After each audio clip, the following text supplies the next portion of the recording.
오늘 고난주간 첫 예배, 하나님께서 우리에게 예수님과 함께 하는 시간들을 우리에게 주신 거죠.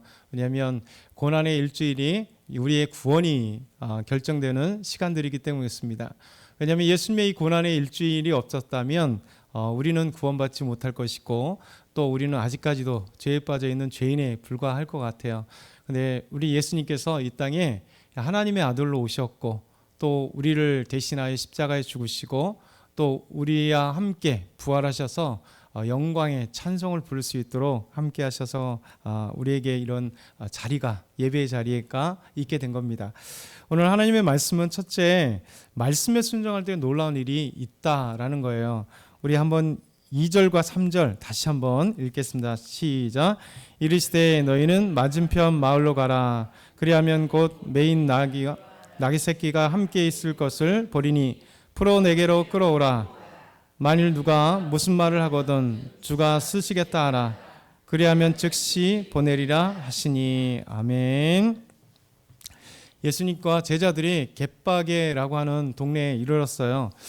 예루살렘에서 한 2km 정도 떨어져 있는 마을입니다. 그러니까 예루살렘 성전이 있고 바로 앞에 감람산이 있고, 감람산을 쭉 넘어가면 베다니와 벳바게라고 하는 동네 이름이 있어요. 그 베다니아 벳바게는 지금으로 가면 이제 웨스트뱅크라고 해서 큰 담벽이 있어서 그냥은 통과하지 못합니다. 그러니까 팔레스타인들이 이제 지금은 거주하고 있는 그런 장벽으로 이렇게 분리가 돼 있어요. 이스라엘에서 우리 시은이가 4살 때 이제 이 시은이만 데리고 이제 차를 타고 이 벳바게 그리고 베다니를 한번 가본 적이 있습니다. 베다니에는 이제 나사로의 집이 있었고, 나사로의 무덤이, 지금도 이제 나사로의 무덤이 이제 지하 속에 있어서 시은이가 어린 아이와 함께 그 나사로 무덤을 한번 쑥 들어가 본 적이 있어요. 깜깜한 곳에 우리 4살짜리 시은이가 좀 무서워하긴 했지만 그래도 그 기억은 없더라고요. 옛날에 예루살렘에 있는 그 안쪽으로 들어갔더니 거긴 아빠 왜 껌껌한 데가 그런 유적지에 한번 가본 적이 있는데, 우리 예수님께서 이 벳바게라고 하는 베다니와 벳바게라는 곳에서 제자들과 함께 있으면서 놀라운 명령을 하세요. 우리 예수님께서 제자들에게 이런 말씀을 하죠. 건너편 마을에 가서 묶여 있는 새끼 나귀를 가져오너라. 누가 뭐라고 한다면 주가 쓰시겠다라, 이렇게 말씀하는 거예요.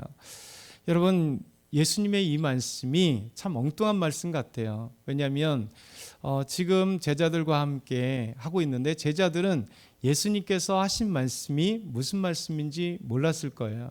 근데 저희들에게 이 말씀을 주실 때 한 가지 놀라운 진리가 뭐냐면, 예수님의 말씀이 때로는 이해되지 않더라도 말씀에 순종할 때 놀라운 기적이 일어난다는 거예요. 제자들은 예수님의 말씀대로 건너편 마을로 갔습니다. 그리고 묶여있는 새끼 나귀를 예수님 말씀대로 보게 되었어요. 그러니까 우리가 예수님의 말씀에 순종하면 우리 삶 가운데 놀라운 일들을 보게 되고 경험하게 된다는 거예요. 여러분, 그것에서 새끼 나귀를 당연히 예수님 말씀대로 풀려고 하니까 당연히 사람 주인이겠죠. 보면 이상하잖아요. 왜 낯선 사람들이 자기의 새끼 나귀, 주인이 난데 왜 낯선 사람이 그 나귀의 새끼에 줄을 풀고 있단 말이에요. 그러면 도둑놈이잖아요. 그러면 이 사람들이 어떻게 하겠어요? 호통을 치고 경찰에 신고하지 않겠어요? 그런데 놀랍게도 이 사람이 그들에게, 제자들에게 동일한 얘기를 한 거죠. 본문에는 삭제되어 있지만 주가 쓰시겠다, 예수님의 명령대로 그렇게 말씀하니 이 사람이 주인인데, 분명히 자기가 주인인데 주가 쓰시겠다라고 하는 짧은 말씀에 이 제자들의 말에 주인이 그 새끼 나귀를, 정말 귀한 자기의 재산을 낯선 사람에게 주는 거예요. 여러분, 이것이 바로 기적인 거예요. 이것이 바로 하나님의 놀라운 일이에요. 저희들 삶 가운데도 우리가 말씀에 순종할 때 때로는 우리가 이해하지 못하고, 때로는 정말 일어날까 할 만한 것들을 우리가 말씀에 순종한다면 하나님께서 예비하시고 하나님이 준비하시고 하나님이 쓰시고 싶은 것들을 우리를 통하여 이루어 주신다는 거예요. 우리는 다른 게 아닙니다. 우리는 어떤 것을 액션을 취하기보다 먼저 말씀에 순종하여 그리고 가면 하나님이 예비하신 놀라운 길들을 우리 삶 가운데 열어주세요. 때로는 물질이 되었던, 때로는 어떤 길이 되었던, 어떤 문제 해결이 되었던, 사랑하는 우리 자녀들의 앞길이 되었던, 우리는 알 수 없지만 말씀에 순종할 때 그 놀라운 길들이 열린다, 이런 얘기를 우리에게 말씀하시는 거죠. 그래서 오늘 첫 번째, 말씀에 순종하면 놀라운 일이 벌어진다, 기적이 일어난다. 우리 한번 따라할까요? 말씀에 순종하면 내 삶에 기적이 일어난다. 아멘. 두 번째는요, 하나님은, 예수님, 우리 하나님의 말씀에 순종했어요. 그러니까 예수님이 먼저 순종의 본을 보이신 거죠. 왜냐하면 오늘 예수님께서 이 나귀 새끼를 끌어오고 이 나귀 새끼를 타고 예루살렘에 입성한 것은 어제 말씀드린 대로 스가랴 9장 9절의 말씀을 순종한 거예요. 하나님의 아들이신데, 그렇죠? 하나님의 아들이신데도 불구하고 하나님의 말씀에 순종하는 것. 아버지와 아들의 관계로 지금 있잖아요. 여러분, 가장 우리 사랑하는 자녀들이 기쁠 때가 어디 있어요? 부모님의 말씀에 잘 순종할 때, 부모님 마음에 흡족하고 기쁜 거예요. 다른 게 아닙니다. 돈을 많이 벌어서 기쁜 게 아니라 정말 부모들이 어렸을 때는 말씀에 순종하는 것. 왜냐하면 적어도 우리가 완전하진 않지만 우리가 아이들에게 부탁하고 얘기하는 것은 적어도 아이들이 바르게 크길 원하고, 그렇죠? 이 아이들이 바른 길을 가길 원하고, 이 아이들이 아름다운 인성이 있기를 바라고, 이 아이들이 정말 착한 아이들로 자라기를 바라는 게 부모의 마음이잖아요. 그래서 우리가 불완전한데도 불구하고 우리가 자녀들에게 말할 때, 이 아이들이 순종할 때 부모님들이 가장 기뻐하는 이유가 거기 있는 거죠. 그런데 그 정도가 아닙니다. 인류를 구원하시기 위하여 하나님이 예언하시고 하나님의 말씀하시고 선지자를 통하여 이 놀라운 메시지를 스가랴 선지자에게 말씀하신 하나님의 구원의 계획에 우리 하나님의 아들이 이 땅에 직접 오셔서 말씀에 순종하여 나갔다는 것. 그래서 우리가 예수님을 닮아간다는 것은 예수님의 말씀에 순종한 예수 그리스도를 닮아간다는 거예요. 오늘도 저와 여러분이 새벽을 깨우는 것이 쉽지 않습니다. 습관적으로 깨어서 새벽을 나오는 것도 사실은 쉽지 않아요. 그런데도 불구하고 우리가 이 새벽을 깨우는 이유는 습관처럼 예수님께서 밤을 새워 기도할 때가 있고, 동이 트기 전에 예수님께서 일찍 일어나서 새벽을 깨웠던 이 아름다운 모습을 보면서, 특별히 우리 한국의 초기 믿음의 사람들, 선교사님들이 정말 새벽 예배를 통하여 하나님께 영광 돌리자, 첫 새벽에 민명의 하나님께 우리의 모든 삶을, 첫 시작을 하나님께 드리면서 하나님과 동행하고 하나님께 예배드리고 하나님께 기도 올려드리고 오늘 삶을 하나님과 함께 하자고 하는 이 아름다운 새벽 예배를 저희에게 유산으로 남겨준 거예요. 그래서 전 세계 한국인들은 가면 다 교회들마다 새벽 예배를 하고 있어요. 사실은 외국 사람들은 놀라죠. 어떻게 저렇게 새벽 예배를 할까? 근데 한국인들은 새벽 예배를 드리며 아니면 수요일날 금요일날 아니면 주일 이렇게 고정된 예배를 많이 드리는 게 좋을 것 같아요. 유럽인들과 아니면 서양인들과 좀 다른 건 유럽 사람이나 미국 사람이나 기독교인이 작아도 기독교적인 어떤 계속해서 문화와 보이지 않는 어떤 그 것들이 많이 있잖아요. 근데 그런 사람들의 좀 특징이 뭐냐면 자연스럽게 기독교적인 삶이 있더라는 거죠. 말씀대로 순종하며 살아간다는 거죠. 우리가 사실은 서양 사람들의 본받을 점은 이겁니다. 근데 우리나라는 조금 그게 약한 게 분명해요. 말씀대로 잘 살아가기보다는 중간중간에 잘 잡아줘야 우리가 말씀대로 살아간다. 그래서 우리가 새벽이 쉽지 않지만 하나님께 우리 삶을 드리고 오늘도 하나님과 함께하면서 말씀에 순종하며 나가는 그 결단, 그리고 우리의 모든 삶의 문제들을 하나님께 의탁드리면서 하나님 오늘도 하나님 함께해 주십시오. 저희들에게 능력 주십시오. 하나님 함께해 주셔야 됩니다. 라고 하는 이 아름다운 기도들을 올려드리면서 주와 함께 가는 것. 이게 바로 새벽이거든요. 그래서 저와 여러분이 새벽을 깨울 때 우리가 새벽에 멀어서 집에서 예배를 드리더라도 아침에 일어나시면 기도하며 하나님의 말씀을 묵상하며 하나님과 동행할 때 이게 바로 순종의 연습이에요. 우리 예수님께서 순종하셨듯이 구원의 일을 위해서 순종하셨듯이 우리가 순종해야 된다라고 말씀하는 거죠. 세 번째는 예수님은 겸손한 왕이시죠. 5절을 한번 같이 읽겠습니다. 시작.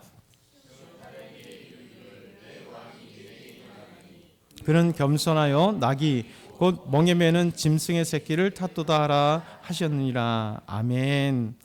예수님은 왕으로 이 땅에 오셨어요. 그리고 그냥 왕이 아니라 겸손의 왕으로. 여러분, 가장 존경받고 인정받는 위대한 인물이나 왕들을, 역대에서 왕들을 보게 되면 우리 가장 위대한 왕들의 그 초점이 뭘까요? 통치를 잘했다. 그 통치를 잘한 것도요, 백성들을 위한 통치죠. 그 백성들과 함께 호흡하는 그 백성의 왕이 가장 인정을 받아요.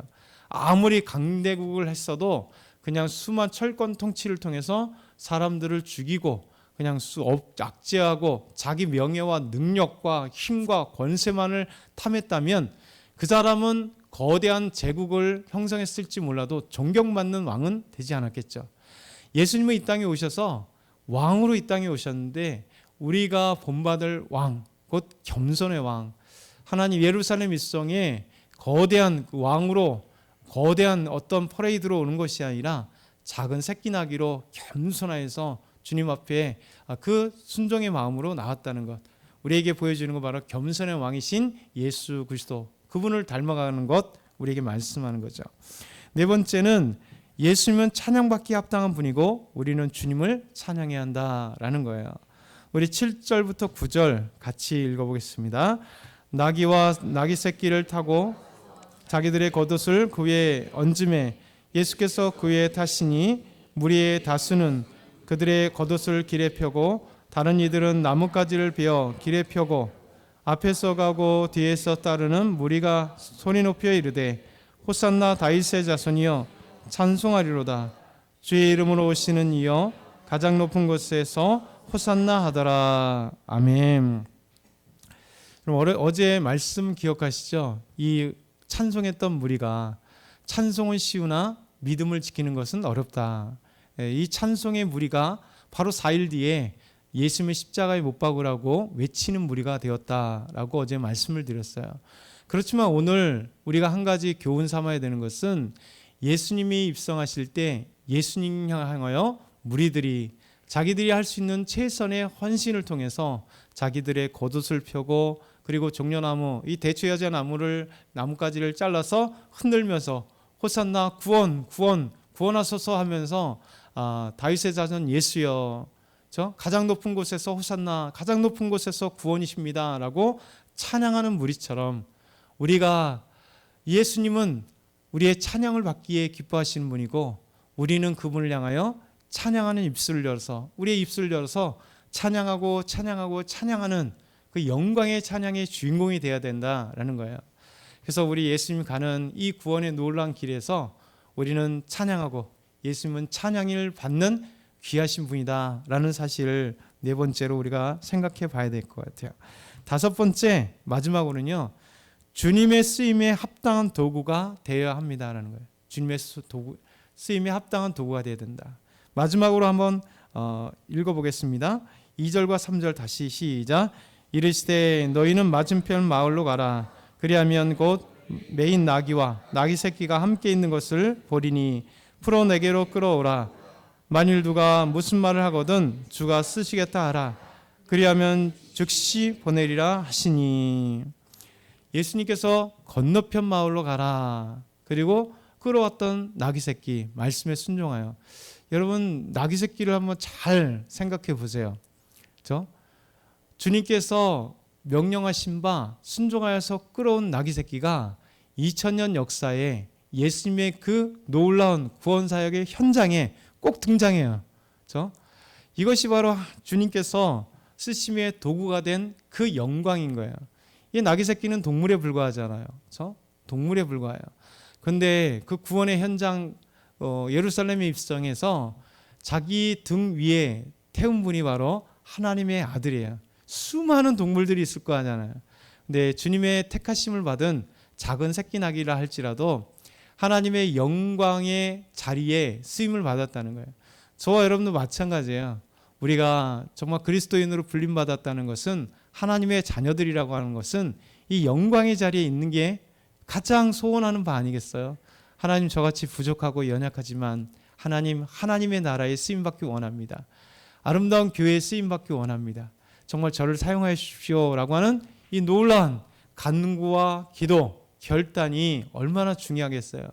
근데 주님은 저와 여러분이 이 새끼나기처럼 별 볼 일 없는 새끼나기 같지만 하나님은 그를 택하면 2000년의 역사에 구원의 그 길을 설명할 때마다 나귀 새끼 예수님을 태운 이 나귀 새끼의 이름이 계속 코칭되는 것처럼 오늘도 저와 여러분이 이렇게 아름답게 수용되길 소망합니다.